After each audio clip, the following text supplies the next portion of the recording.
Hello, and welcome to another exciting edition of the Web of Conspiracy. I am your host, Adam Webb. It's great to be back with you again this week. A little shorter episode this week. This is the 4th of July weekend, so a little bit of a downsized edition of the show for you today.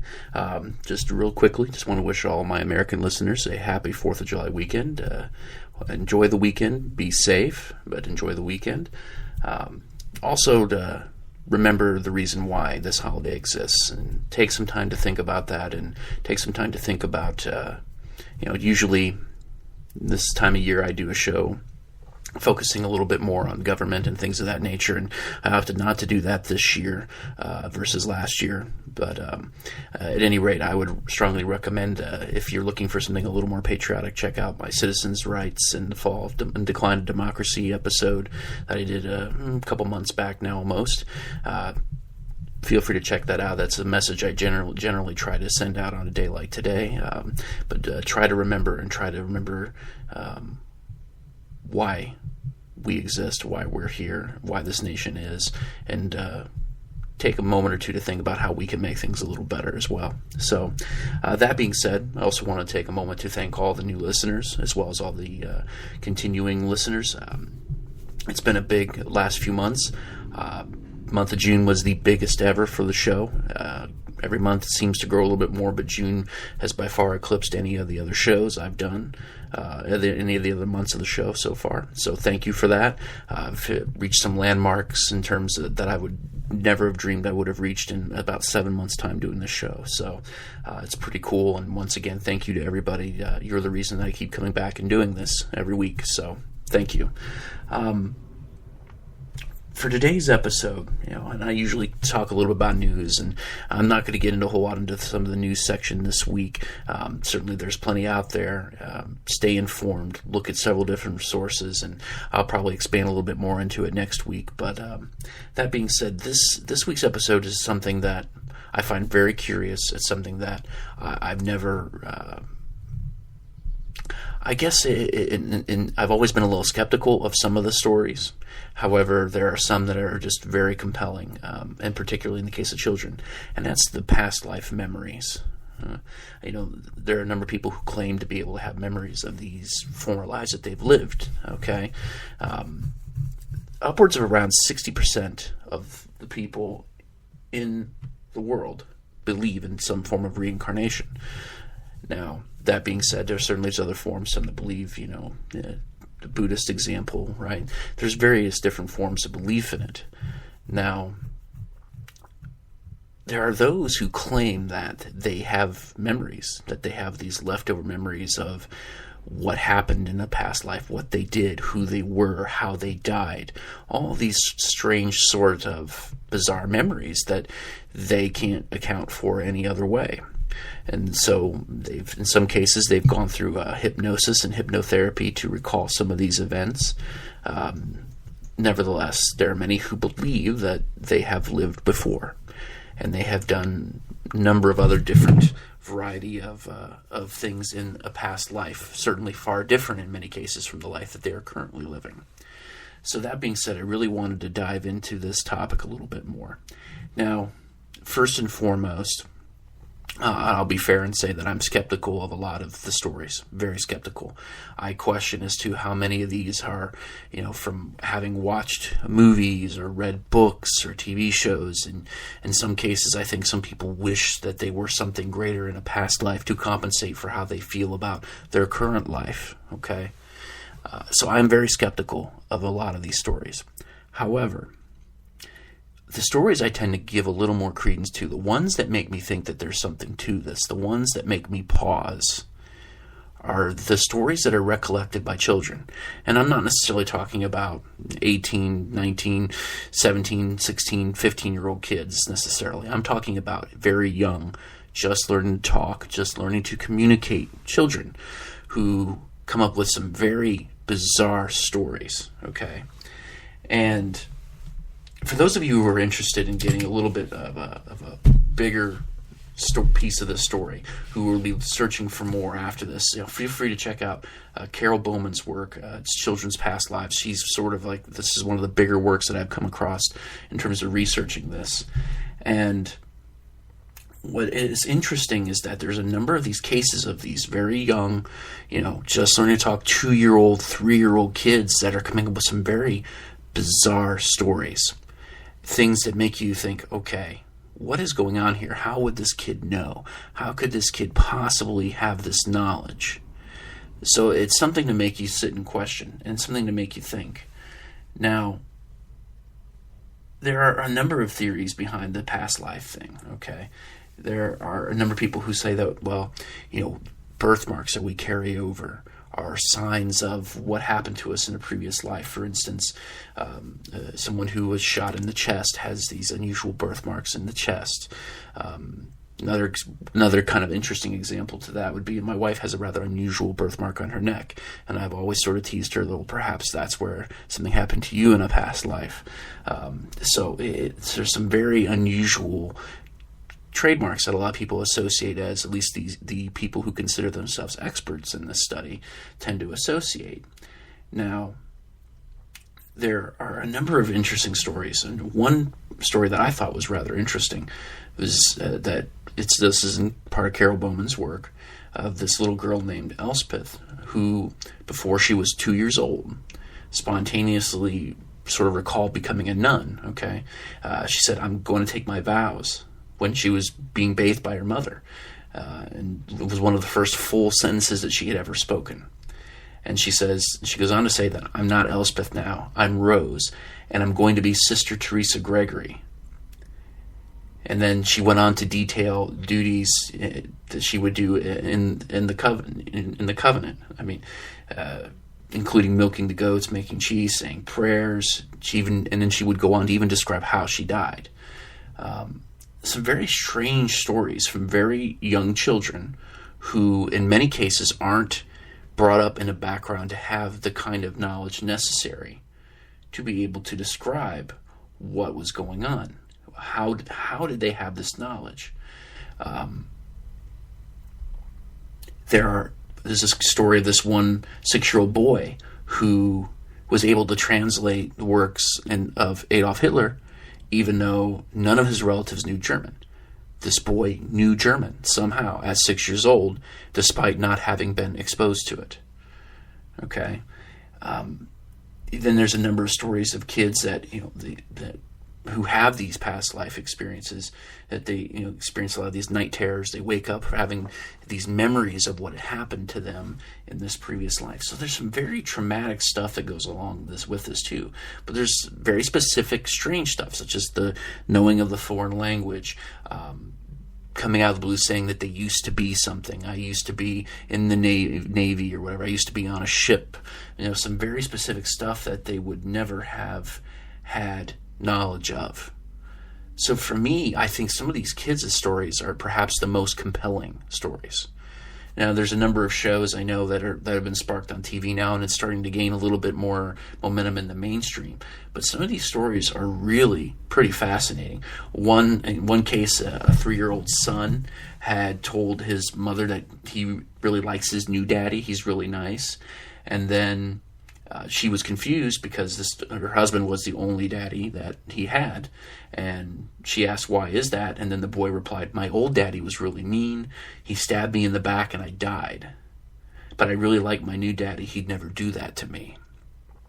It would be, having had young children, having them say something to that effect, would be very jarring. It would definitely be very shocking and very surprising to have your young child say something like that to you. To me, it would be really, really crazy.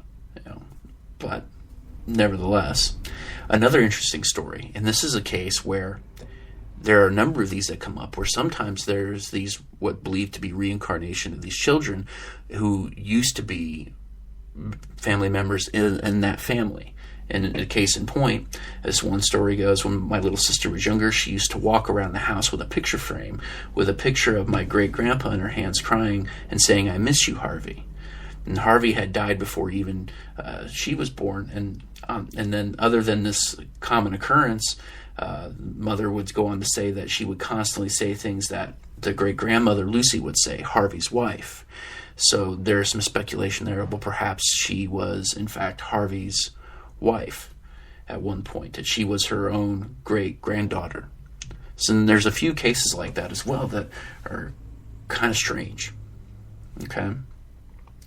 And there was another story that, and this is another interesting theme. I found two stories that are very similar to this one I'm going to read to you.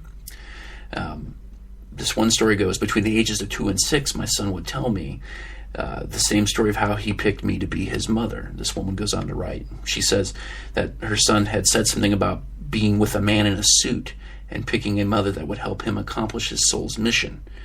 And she goes on to say that they never discussed spirituality, and the son, they were not raising their son in any kind of religious environment, period.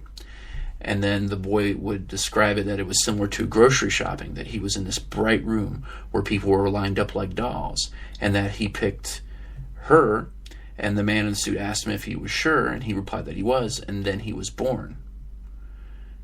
And there was another story very similar to that, where this individual recounts that their nephew, when they began talking, told his mother and father that he was so happy he picked them. And then he went on to say that before he was a baby, he was in a bright room and saw lots of people and picked his mom because she had a nice face. I find those two separate stories interesting because there's a lot of corollary there, right? We have these bright rooms that appear to be almost as if though these are individuals that are window shopping, so to speak, for their parents. They were deciding who they were going to choose to be their parents. And I find that to be rather interesting. Very similar, a lot of overlapping there. Sort of the very similar kind of stories. You have people who've had these near-death experiences where they've seen these tunnels and they've had a very similar experience. Well, here you have these two very young children just learning to talk, communicating an experience that is very similar to one another. I think this is one of the more intriguing aspects to these past life memories that you see with some of these children. Where is this coming from? And as you can see, in many of these houses, in many cases, they're not in religious backgrounds. They're not in spiritual environments. They're not in any place where these children would have this kind of exposure. And then you have these cases of these children who recall their deaths very vividly. Okay, there's a case of these children who, this one particular girl who believed that she was, who recounted it as though she had died in the Oklahoma City bombing. She had never had this experience, had this exposure to this story. No reason that she would have ever had this knowledge, but she recounted it perfectly, as if though she had been there, even though it happened several years before she was even born. So you have to begin to wonder, because there's a lot of these cases. I mean, there's a lot of these cases out there. And as I said, I urge everybody to go seek this out yourself. There's some crazy stories, very interesting stuff out there. What is happening here? I mean, I don't believe this could be a mass delusion.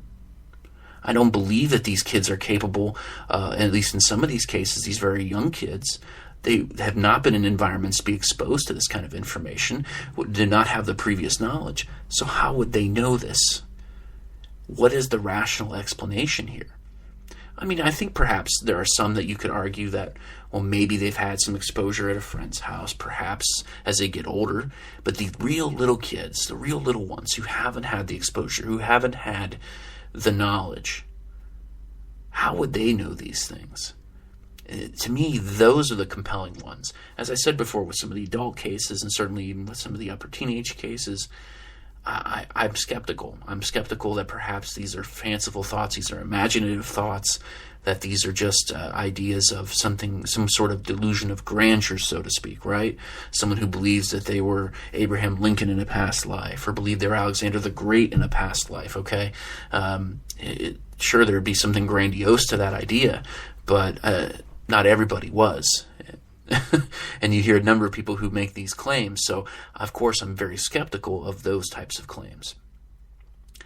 That being said, it's these little kids, man. It's these little kids that, when you hear these stories, it's kind of creepy. And some are very chilling, especially those who recount very graphically being murdered, and such as the case of the one child who recalled being stabbed by its former father.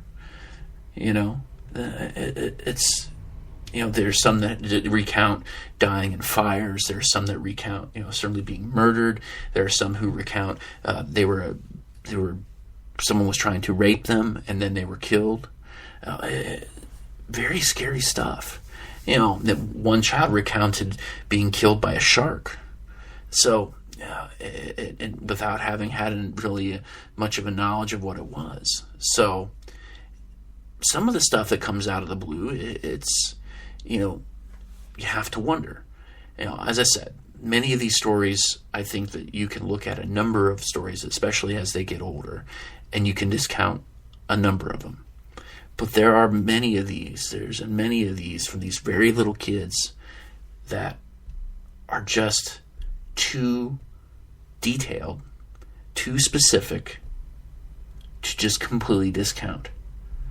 And in many of these cases, these kids are also very different. They act more mature. People describe them as being these old souls, right? That they're not a typical kid. That there's something about them that's a little different.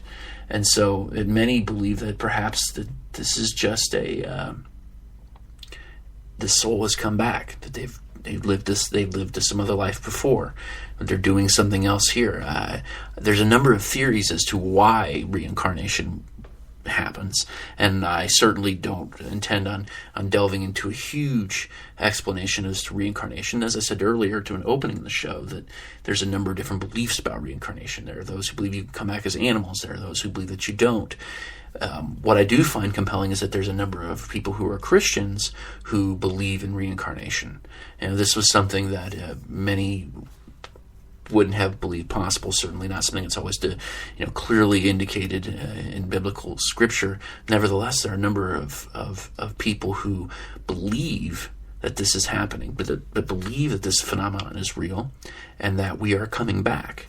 And there was another interesting case where, and read this real quick, this is a short one. My older sister was born the year my dad's mom died. According to my dad, as soon as my sister was old enough to say the words, she said to him, "I am your mother." Another one of those cases where someone reincarnated right back into the same family. This little girl told her father that she, in fact, was his mother. And amazing. I mean, I don't know where this comes from. I have no explanation for some of this stuff. I would be curious to see what kind of explanations are out there, at least for these very little kids. Some of the most, as I said, some of the most compelling stories, and they're very specific. You have an instance where people, a lot of these kids now, that we're hearing a lot more of these stories that are coming up in some of these shows, of these kids that were recalling being trapped in the Twin Towers and the September 11th attacks. In many cases, these were kids who they had never had any kind of exposure to the September 11th attacks, were too young to understand what it was, but what they described fit perfectly to what happened in the towers. Now, I would say that in some cases, we do need to be careful, in that perhaps we see what we want to see in these stories, right? I'm not saying that in every case adults are transferring their idea of what they believe is occurring, but that certainly could be the case in some of these cases, that people are reading into and seeing and pulling from it what they want. Oh, this matches this, so this must mean this is what happened. And I don't necessarily think that that's the case. But I do believe there are some instances where perhaps that does happen. So there's potentially one logical explanation to why some of this may be happening, that we're actually the ones, the parents, the people who are fascinated by this topic are the ones that are imparting their beliefs and transferring their ideas into the stories. That perhaps these are just fanciful stories.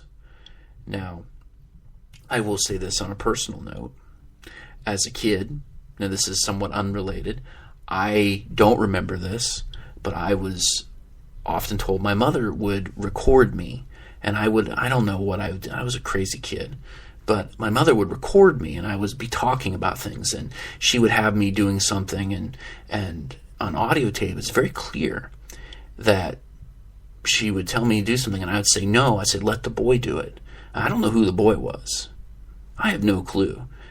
But I kept insisting on having this other boy do this, and I was an only child. There were no other boys in the room. And that always kind of off-put my mother as well. Now, it's a little different than recalling a past life. But still, it's the idea that these kids, out of nowhere, would come up with these very strange things, and you have to wonder. And by the way, that'll be a topic for an upcoming show as well. So stay tuned on that. I'll delve into that a little bit as well. But these really strange things that happen around little kids, they have these very bizarre memories. They have these that there doesn't really seem to be an explanation, at least a consistent explanation. While I'm not a child development specialist, I have to look at some of these cases, and I have to, in many cases, I believe there's something to this. I know I tend to be very skeptical on here, and I tend to tell everybody, look, make your own judgments, make your own decisions, and I tend to avoid, being very vocal about everything that I firmly believe in this show.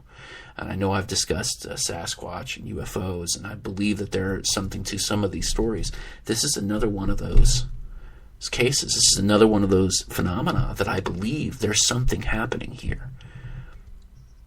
And I've always I've tried to keep an open mind about what happens after we die.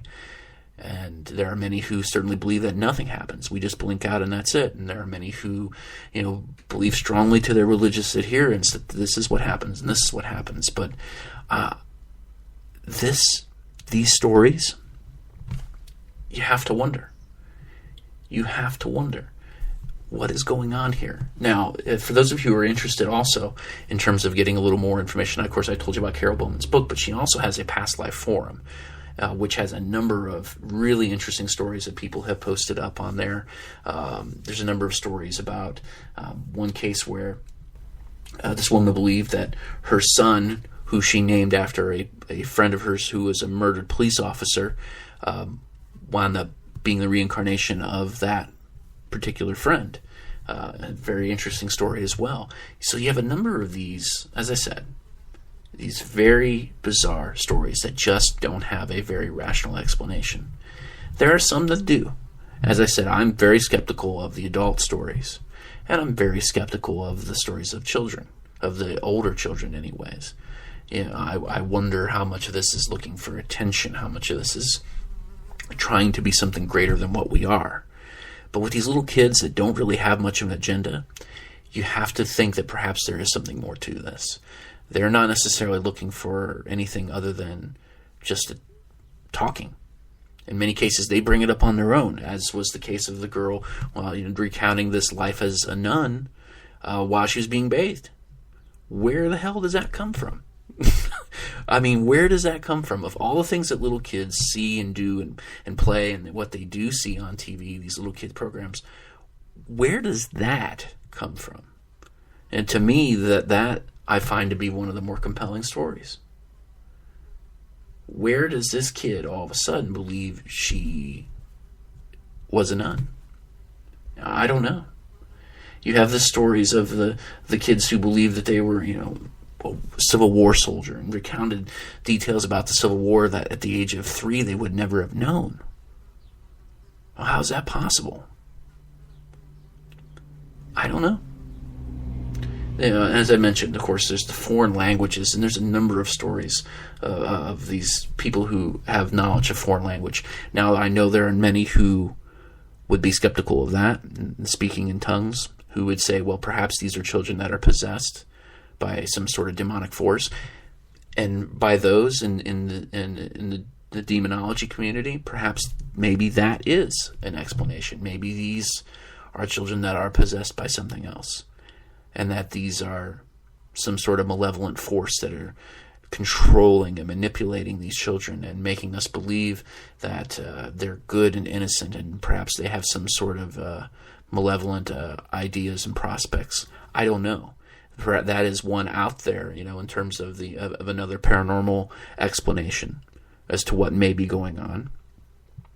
But in terms of a rational explanation with these younger kids, I don't believe that there is. I don't believe that there is consistently a rational explanation. I think what we're looking at is a real phenomenon here. I think that there are kids that are coming back. Why they're coming back, I don't know. What the purpose is, I don't know. Perhaps they have something that they didn't accomplish in a previous life. I don't know. I don't understand this, and I don't know that I ever will. Certainly that's what I've wanted to do, and that's one of my desires in doing this show, is to try to come up with explanations to a number of these phenomena. This is one that I don't really have a good explanation for. So as a result, I tend to give it more weight than I do many of these other topics that I discuss. This is one that gets me. And having been around some kids that have presented some more psychic type phenomena, it makes me curious. And it seems for me to hold enough water to think that there's something more here. That there is something going on here. That this is perhaps a genuine memory of a past life. That those of us who have these very unusual birthmarks in areas that are maybe near vital organs in some cases, or in areas that would be life-endangering if we were to suffer an injury there, okay, you have to wonder perhaps there is something to this. I believe that there is. There is something here, ladies and gentlemen. What it is, I don't know. I don't have that answer. I wish I had those answers, but I don't have those answers. So when this is all examined here in the bigger picture, I don't have an explanation, but I do believe that this is a real phenomenon. Absolutely. At least with the young ones. So, well, that's what I have for everyone today in terms of the main content of the show. As I said, it's a shorter show today. Once again, to my American audience, have a happy 4th of July weekend. Be safe. Once again, thank you to everybody who continues to support the show, who tunes in every week. This is the reason I keep doing this. There are some weeks it's like, wow, I'm pushed for time, and this is this is taking a lot of effort to do, and so to know that there are people who are tuning in and telling other people, hey, check this show out, it means a lot. And hopefully here, once I get to the end of summer and things begin to wind down a little bit, I'll have more time to be able to do a little bit more. And I have a number of plans with the show and a number of different things a number of different directions I want to take it in. So I welcome all of your feedback on the show. If there's a topic that you want me to discuss, if there's something that you're a little more interested in, if you would like me to do some things a little differently, if you have some ideas, I'm more than willing to listen to any kind of criticism at this point, good or bad, as long as it's constructive and not just telling me I'm a douchebag, okay? So that being said, send me an email, webofconspiracy, 2b's, @gmail.com, and let me know what you like with the show, what you'd like me to do. If you've got a topic suggestion you'd love to hear me talk about, get a little more information on, please let me know. This is now my 32nd show. Hard to believe that I've done 32 shows already, but I continue to go forward with that, and hope to be able to have a great second half of the year here going forward. The first half of the year has been pretty remarkable. So I just want to thank everybody for continuous support. Also, check the show out on Facebook, Twitter, Google+. I'm well aware that I've not been as active on there as of late, and I hopefully intend to be able to fix that here in the coming weeks. Also, if you have Stitcher, the show is available to listen to on Stitcher. Download the show via iTunes. Of course, the website, webofconspiracy.wix.com /web-of-conspiracy. I put the shows up there as well. And the show has a YouTube channel. So if you like YouTube and you're onto YouTube a lot, you can also listen to the show on YouTube. So, okay, I think I covered everything there. So once again, thank you to everyone for continuing to support and listen to the show. And I'll be back with you again next week. Now, as I mentioned, I had talked a little bit about my experience, or at least the experience related to me when I was younger, about me seeing this strange boy. Well, next week I'm going to get into a little bit more with kids that appear to have some sort of haunting around them, kids that appear to have something else going on. I'll get into that a little more detail then next week. So until then, everybody have a great weekend.